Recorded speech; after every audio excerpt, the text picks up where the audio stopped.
Raising and training pigeons to fly synchronized formations has long been a popular hobby in Iraq.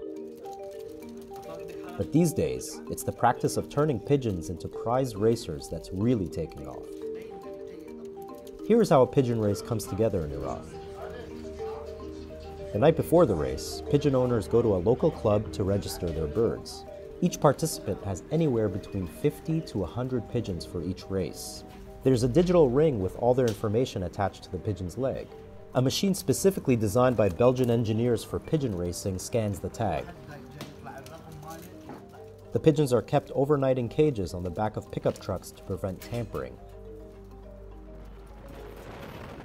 Before dawn, they all head out to the starting point.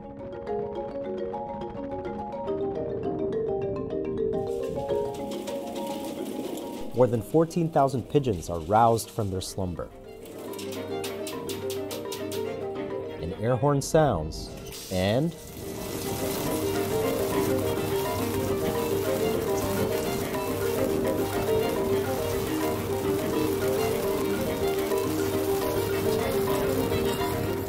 the pigeons fly hundreds of miles to their homes.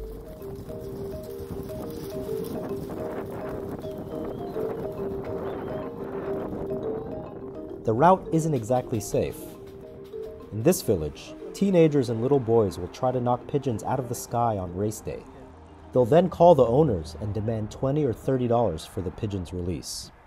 When the pigeons reach home, they land on a specialized pad like this one here. The digital ring automatically records their time and sends that back to the machine monitored by judges at headquarters. The winner is determined by fastest average speed, which can reach 90 miles per hour. These are premier pigeons. Their parents are usually imported from Belgium or other European countries for breeding. They're trained up until 6 months of age. Pigeons between the ages of 6 months to 5 years old are considered to be in their racing prime. Pigeons with a European lineage can cost around $4,000. Winning races is not just a point of pride. It can be lucrative.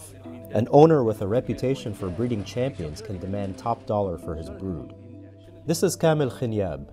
He's known as the godfather of Iraqi pigeon racing because he revolutionized the sport. After the US invasion and the lifting of sanctions on Iraq, he traveled to Belgium, the mecca of pigeon racing, to learn from the masters. He brought home the pigeon machine, a digitized, precise way of measuring a pigeon's speed. He established Baghdad's best-known pigeon plantation. Here, he sells imported feeds, vitamins, and even teas for the pigeons. Owners are willing to spend a fortune on grooming their birds. The irony is that pigeon breeders have always had a bad reputation in Iraq. They're known as scoundrels who have no real purpose in life. There are even sayings, never trust the testimony of a matriarch or pigeon breeder. But these well-to-do men with disposable income say there's an important distinction between just raising pigeons and racing them, which requires scientific precision. They are turning a hobby, considered low class, into a gentlemanly sport.